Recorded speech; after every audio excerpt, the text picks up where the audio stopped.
Welcome to episode 92 of the Forward from 50 podcast, where we interview people over 50 who are pursuing new direction for their lives. It's an opportunity for men and women to tell their stories, their way, and in their own words. I'm Greg Gerber, the founder of Forward from 50, and your host for today's show. Today I'm interviewing a man who operated an advertising agency in New York City with his wife for many years before they sold the business and moved to Bradenton, Florida.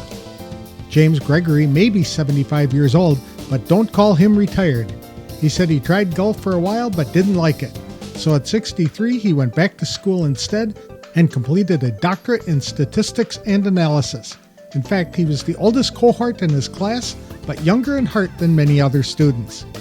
Professionally, James developed a way to calculate the rate of return on advertising campaigns.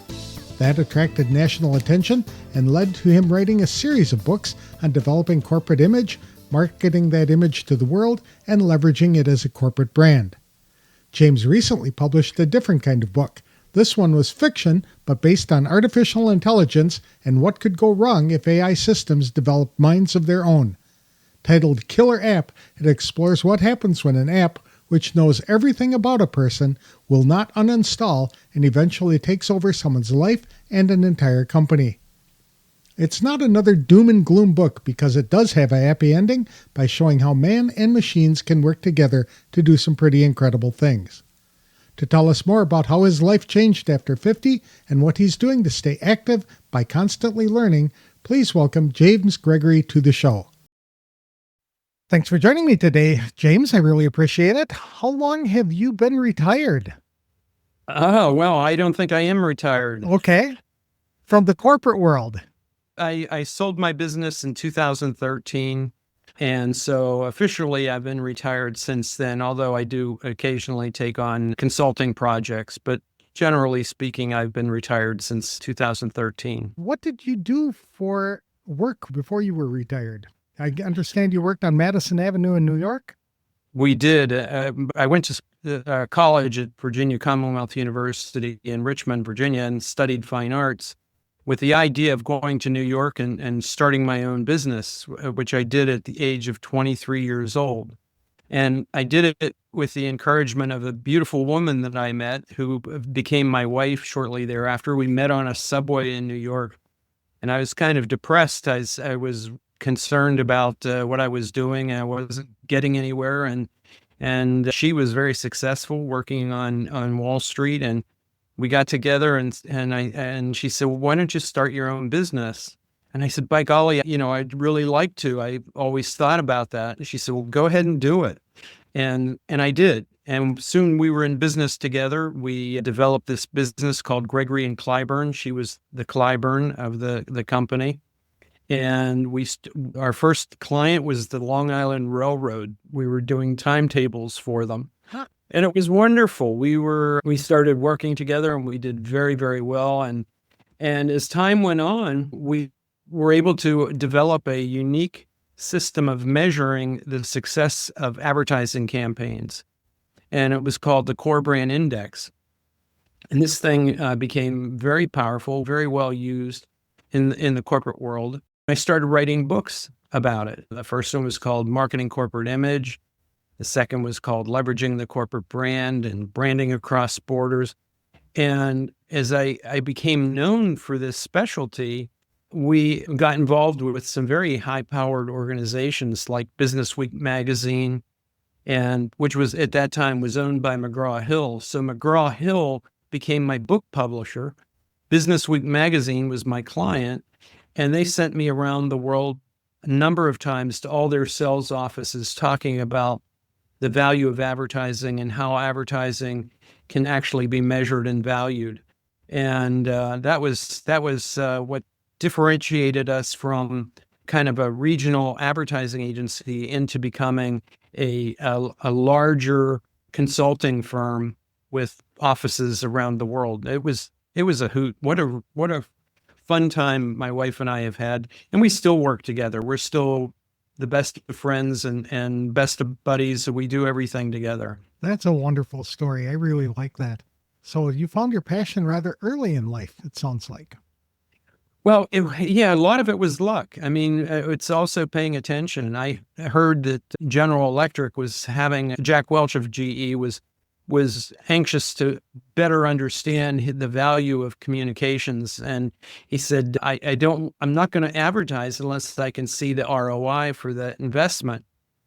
Oh, I saw an opportunity there to find the solution, and we had the solution, but it was not very mature. It had needed development and strengthening along the way.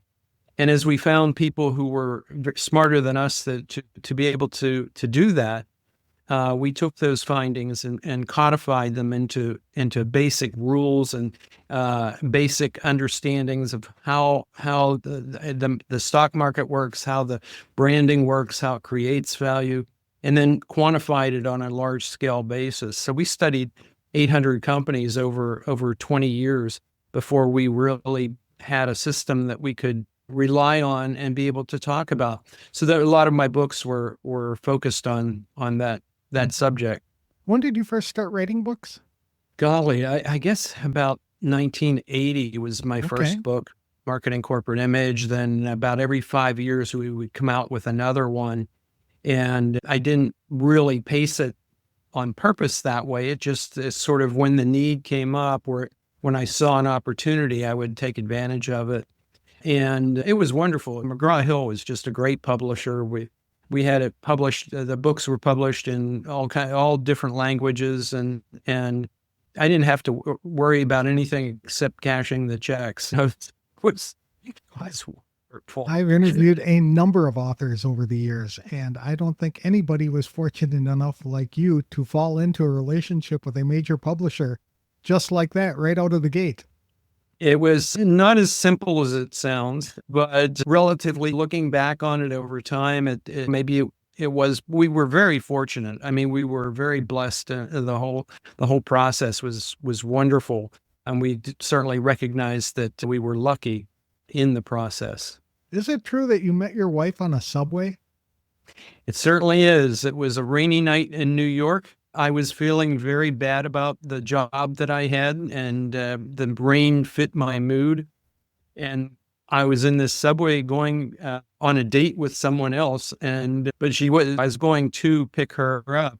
And across the subway, I saw this beautiful woman who I said, I just have to meet. I just have to meet her. And when she got off the subway, it was not my stop, but I got off, and she kind of saw me out of the corner of her eye, was a little nervous about who this guy was that was running after her.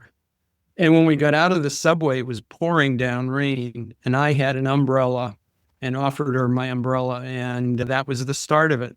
We then had lunch together and got to know each other, and from there, the rest is history. That's a great story. The last time I was in New York, I took the train from Washington, D.C. up to New York. And as soon as I got out of the station and down the block, maybe 2 blocks, the skies opened up and it was pouring down rain. And I did not have an umbrella. But not too many places you can hide in New York if it's raining. And it does rain fiercely. It was amazing. That's exactly right. I always carried an umbrella. You published a book recently that focused on artificial intelligence. When did you become interested in artificial intelligence? Well, I think AI is going to be one of the major breakthroughs in the world in general. I think that artificial intelligence is just a remarkable tool.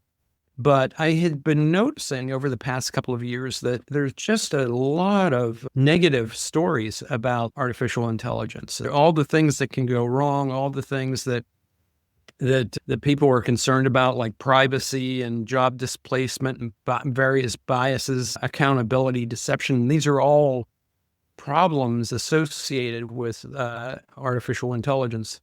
So I thought, why not write a novel that would take advantage of everyone's fears? And so that's what this book is about. It's called Killer App.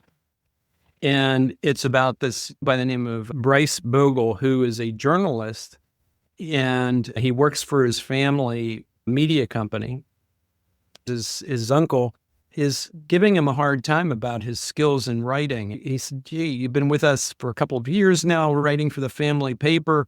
You're not doing a very good job. You're not building a following. You really should think about it and try to do something else or improve on your skills. Well, his mother suggested that perhaps he should look into this app that is useful called Artificial Intelligence Made Easy, which they called Amy. And Amy became this software that Bryce purchased and installed on his computer, and it's working perfectly well. I mean, cranking out stories and helping to write future stories, and just the solution he was looking for, until she begins to talk about his love life and begins to make recommendations on his love life and his past experiences, and perhaps he should be doing this and doing that, and knowing far too much about him than he had bargained for. So he begins to say, okay, well, we've got to cut this out. I'm going to uninstall her. And easier said than done. It didn't happen. She doesn't uninstall. She is on the computer. So he buys another computer, and she reinstalls herself on the new computer before it's even out of the box. So suddenly this realization that this computer is taking over his life, and it begins to seep into the corporation itself and begins to interfere with the company's processes and its business. And it begins to write articles on its own. And this is just unheard of. The whole company is upset and raising Cain about this. And then it really expands into competitive newspapers and competitive media, and creates a national, almost international issue that it takes a lot of effort to address and to correct.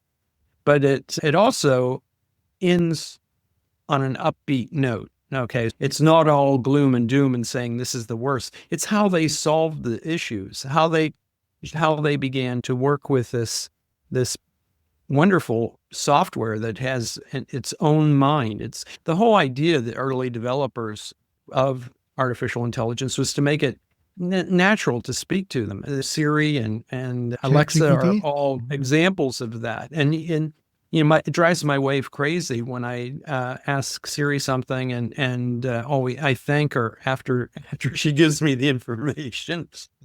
Evelyn says she doesn't hear you, she doesn't know, and then Siri thanks me. So it's really funny. It's a mindset.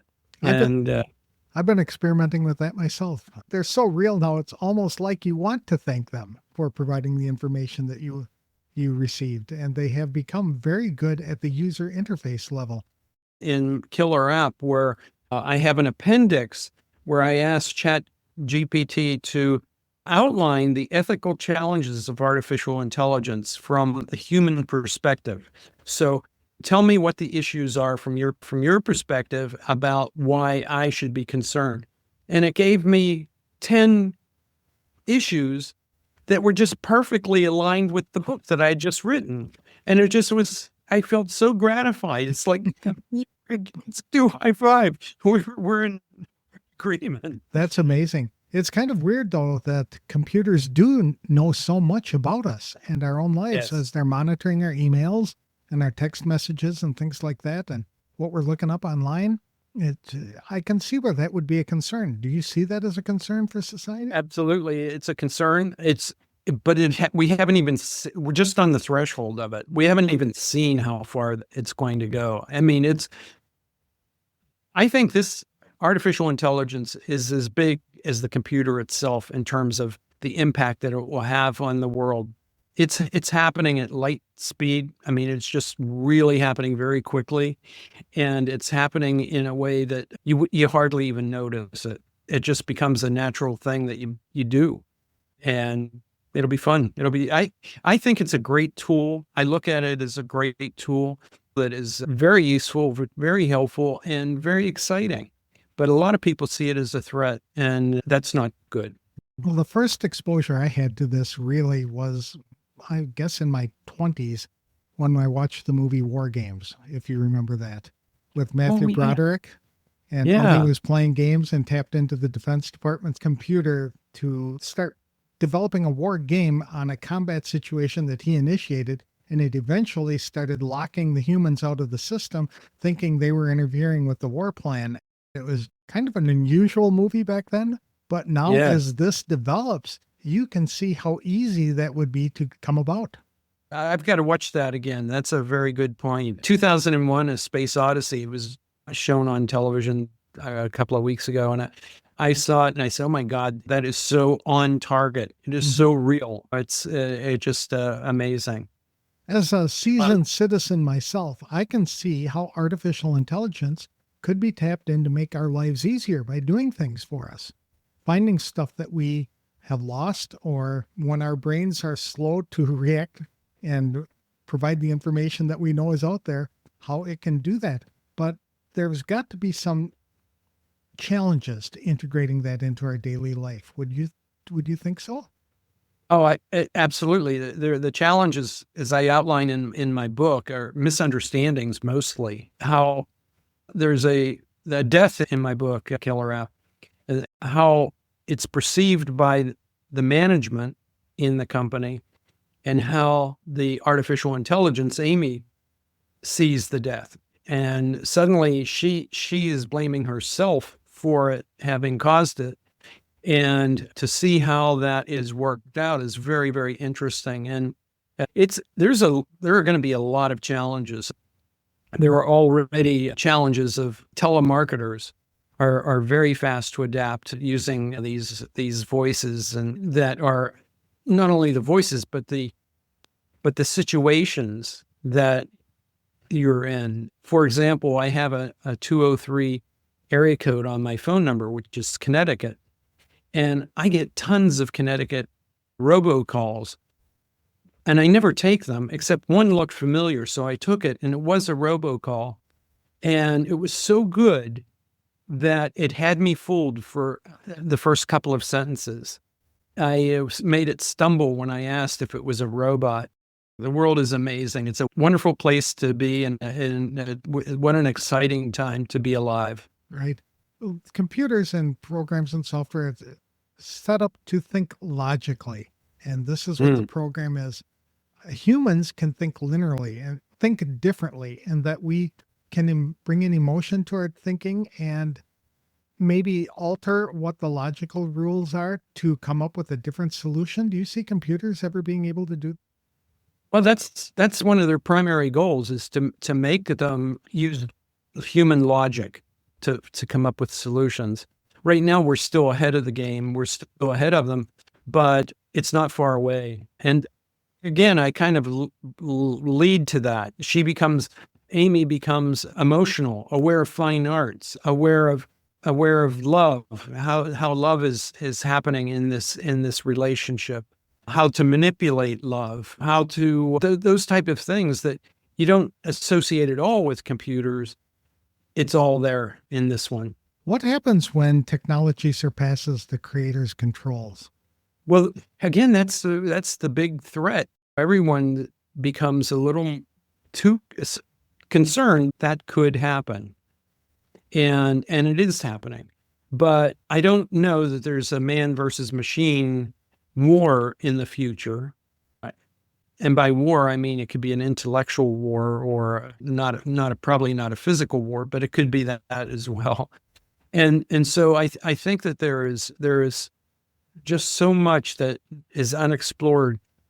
But I'm surprised I haven't seen a lot more fiction writing on the subject, because it's ripe.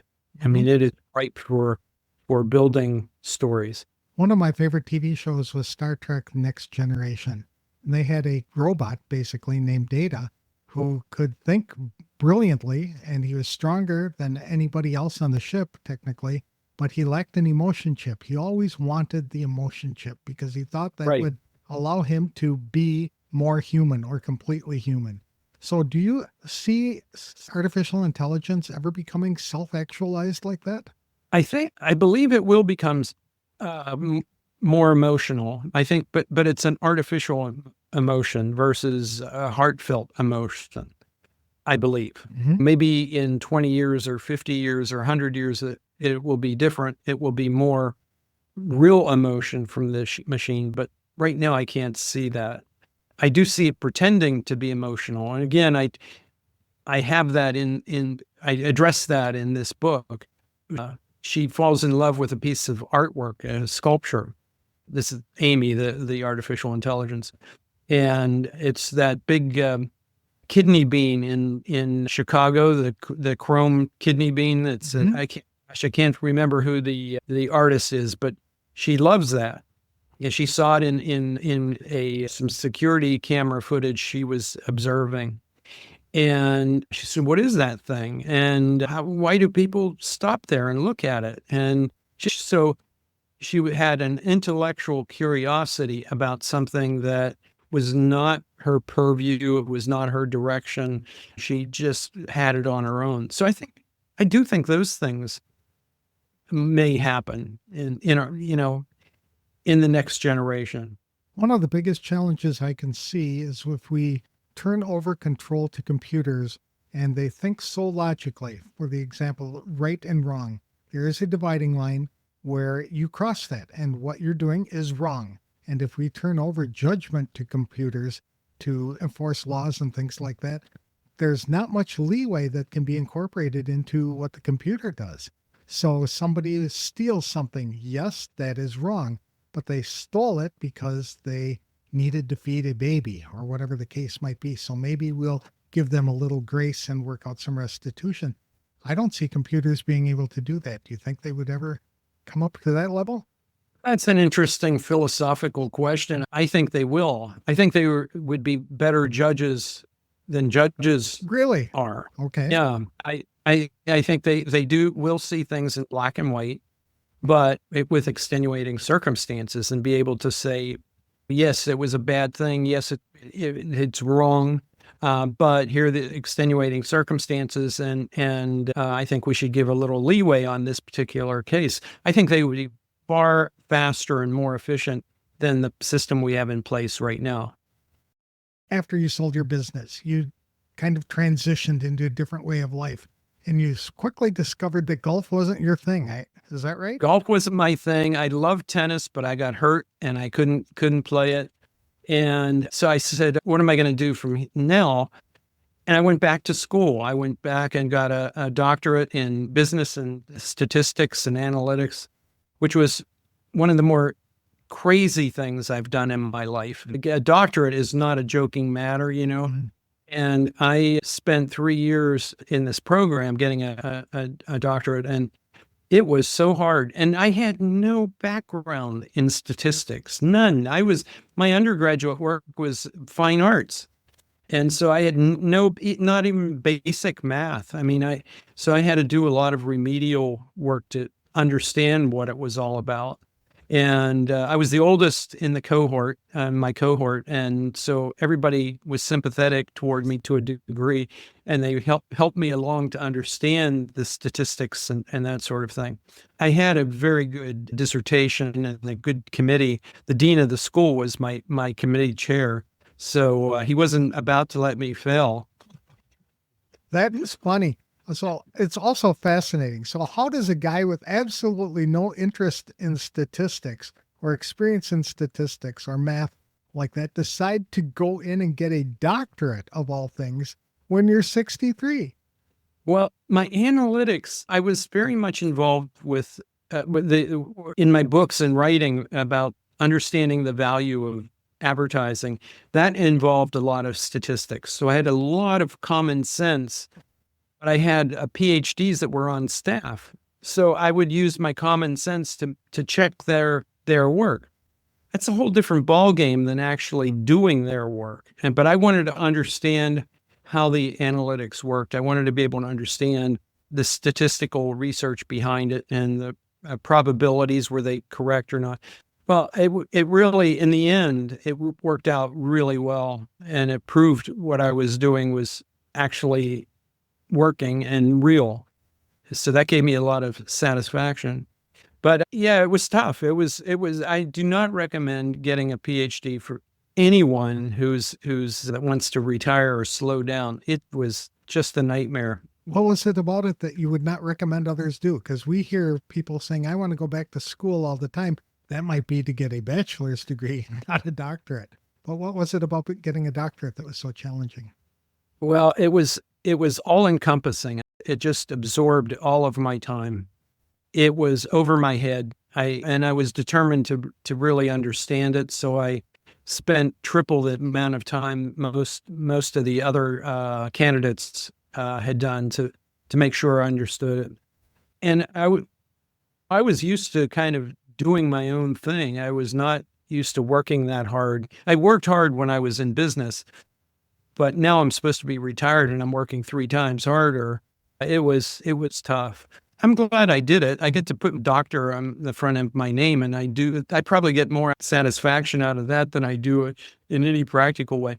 But one thing that I should have done, I should have realized that getting a doctorate is great if you want to teach.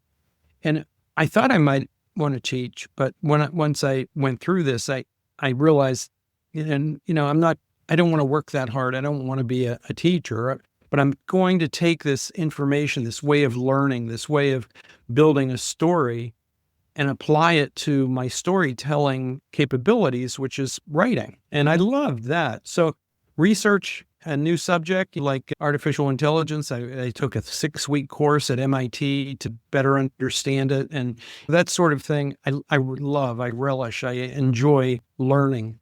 So it was a battle, but I won. How old were the other cohorts or candidates in your program? They averaged in their late 30s, early 40s. Okay.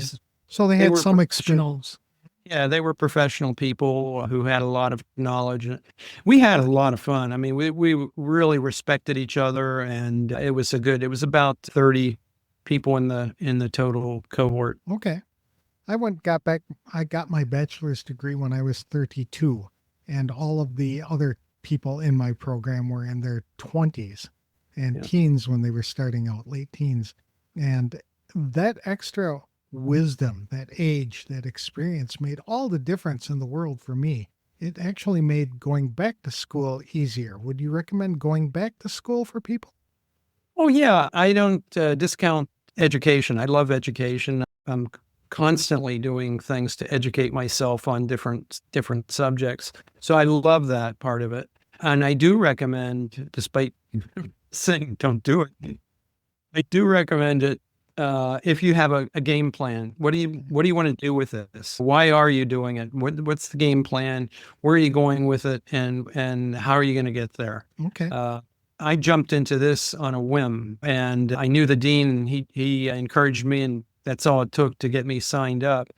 And then I realized maybe I should have thought about this a little bit more, but I'm too stubborn to not do it. Once I signed, I'm in. You had sent me a note that said you are 75 years old. You don't look 75 years old at all.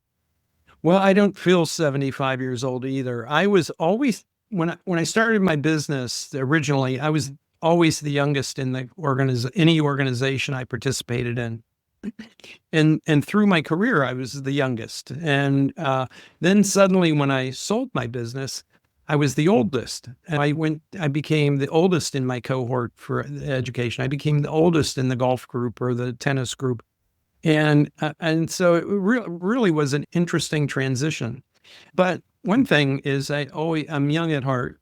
I have a young attitude. And I have to say that in my doctoral cohort, I felt like I had the youngest, freshest approach to business or approach to thinking than anyone else in the cohort. Some of them might argue the point with me, but I was certainly one of the more energetic and younger thinkers in the group. It's not an age thing. Do you attribute that to anything? No, I just always have had a youthful outlook, ready to try things, keeping a fresh look, a fresh approach to ideas, and always exploring. I love life. It's so much fun. So to maintain a younger attitude, you have to keep moving? Is that what you're suggesting? I think so. I think it's at a reasonable pace. There's so many projects that I have going, and every project I start, I finish. So I have a pipeline that's a mile long, but keep cranking them. That's impressive. So, in the past, all of your books were related to business, marketing, corporate image, leveraging corporate brand, and the best of branding. But that changed during COVID and you embraced fiction writing. How did that come about? Right. When COVID struck, it was very interesting. People had a very interesting outlook, and everybody sort of backed away from other people. And I thought, gee, with the internet, with Zoom, and with all these capabilities, why are we backing away? Why not reach out and do interesting projects? So I contacted my older brothers, and we wrote a book together. We wrote a book called Columbia, the Street, and so this was my first kind of. It's a biographic book, Okay. but it was also fiction because we changed all the details so we wouldn't incriminate anyone. But this was about growing up in on Columbia Street and in Johnstown, PA. And I thought Columbia Street was the center of the universe. I thought Columbia, the university, was named after Columbia, the street. And we wrote a book together, we wrote this book about growing up on Columbia Street. And it was fun. It was a neat family project, really did very well and as a published book. And it was neat. What was especially fun about it is that it started me down this road to writing fiction and having a good time with whatever story I developed. So Small Fortunes, I wrote that book, which is a trilogy of and I wrote that book about starting my business with my wife, how I met her, how we worked together to build a business that was really unique in the world of consulting companies and advertising. And then some of the things that she did to promote the company and build it and protect it from people who wanted to destroy it. That was fun. And then I went to Zephyr's War, which was a result of my going to giving public speeches in Kiev, Ukraine. And what happened there is that I just noticed that there was such great tension between the Ukrainians and the Russians, who were next door neighbors. They hated each other, and they became so clear and so aggressive that I said, a war is going to happen here if it continues on this path. And within a year, there was a war, and it still is a war. So Zephyr's War is about the Ukrainian capitalists versus the Russian mafia. And it takes place mostly in New York, but it is a rough and tumble, exciting, fun novella that is great for weekend reading. If you want a book to read over a weekend, that's a good one, and it gets great reviews. And then finally, Killer App, which is my most recent one. This is actually being released in a couple of weeks, and it's combined with a second book, second novella called Artifacts. And Artifacts is a story about archaeology. We live half the year in Williamsburg, Virginia, and we are aspiring archaeologists. So that's another project that I've got going to become an archaeologist. And Artifacts is about the moment of discovery, when you're going along and you find an artifact and you pick it up. There's a connection there to the past. What happened? Who had handled this artifact last? What happened to how did it get there? How did they lose it? How did they feel about losing that? And what would they think if they saw me picking this up and holding it? And so it's a fascinating second bonus book in this Killer App. Wow, it's almost like a fiction book or a science fiction book where the people from the past come forward to the future to see how the things that they had left behind have impacted others. That's kind of cool. I like that. Yeah, it's a lot of fun. It really is. I love writing fiction. It's so much fun. But like you said, you always have things in the pipeline, and you have a couple more books underway or about to be Yeah. published too. Yes. I have a book that the manuscript is now finished. It's called Ghost Town. And it is a historic novel based on the Johnstown flood, and what might have caused the Johnstown flood. Purely fiction, my brother wrote a book called The Bosses Club about the Johnstown flood as well. But his book is factual. Mine is pure fiction. I recommend his. So I have that going. The manuscript is finished and it's at the publisher. And then I'm working on a bigger project called Games We Played as Children. And this book is about getting your grandchildren off the computer and off their devices and playing with them outside, the games that we learned as kids. Kick the can, hide and seek, what I've been doing. And I would love for some of your viewers to contact me about this. Tell me about the games you played, not just a list, but what did they mean to you? How did you play them? Were they fun? What did you learn? And I'm getting a ton of good input for that and having a lot of fun with it. You are talking to a sweet spot of mine, and that is how we need to tell our stories, especially the things from our past that we need to carry forward to the future for this exact same reason. Kids today don't know how to imagine in the games. Everything is put in the video games and they don't have to imagine everything. It's just there for them. And these other games required us to meet people, to interact with people, to negotiate and things like that with real people. And those were skills that we carried over into adulthood. So I love that you're doing this. Mm-hmm. Yeah, it's exactly right. I'm going to use what you just said. Awesome. If you had to roll back the clock, is there anything you'd do differently? Oh, there are minor mistakes that I made, but in general, no. I've lived a great life. Love so much about this, about living.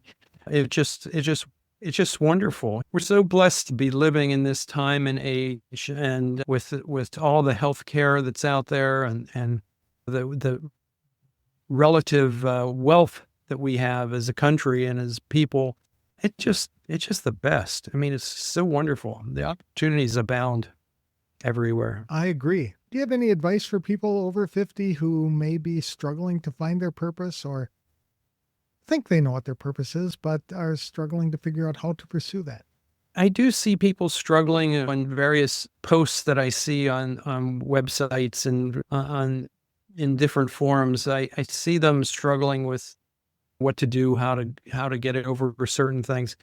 And I always question whether they've really thought it out and really tried as hard as they could to overcome these issues.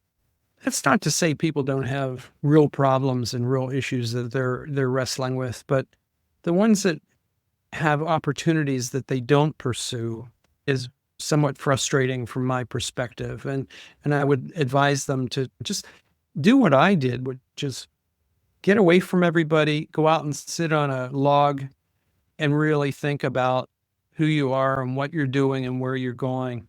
And I find that's a great way to clear the air and to come up with fresh thinking.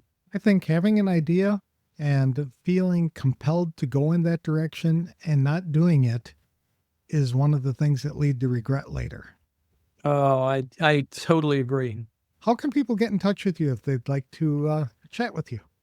Well, my website is jamesrgregory-books.com. James R. Gregory. You need the R in there or it won't get to me. jamesrgregory-books.com. I would love to hear from your audience, especially with regard to the games we played as children. That is an active project that I'm working on, and I need ideas for it.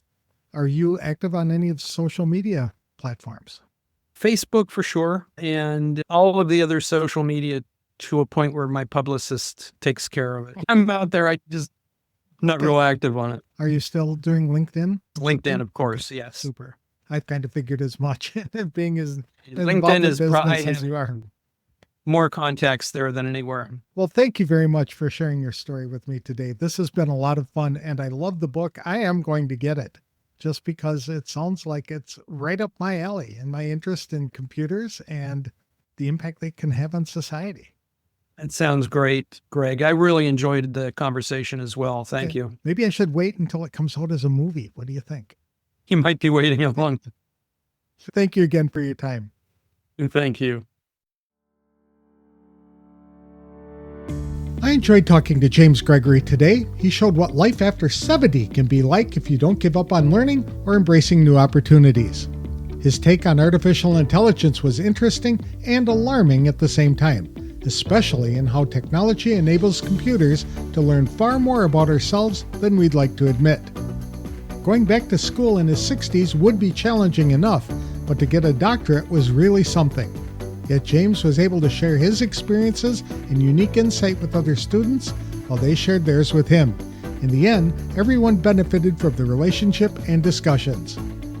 James is working on a new project now about games the over 50 generation played as children, which I think is truly insightful. Not only does it encourage children and teens to put down their screens and go outside, it encourages them to interact with people, form friendships, learn to negotiate, and develop interpersonal skills, all of which are traits commonly lacking in children today. James attributed keeping a young at heart spirit to staying active, maintaining a youthful outlook, and always exploring new things, whether through books, travel, or developing new skills. More importantly, James always has a new project to work on, and that propels him forward. People can connect with James by visiting www.jamesrgregory-books.com and look for him on LinkedIn, Facebook, Instagram, and YouTube. That's all I have for this week's show. If you'd like help in identifying a purpose for your life or help planning your next steps, I'm offering a complimentary brainstorming session to members of the Forward from 50 Facebook community. For details, connect with me on Facebook or visit www.forwardfrom50.com. I'll have another inspirational interview on the next episode of the Forward from 50 podcast. Thanks for listening, and if you like this show, please consider leaving your review wherever you download the episodes.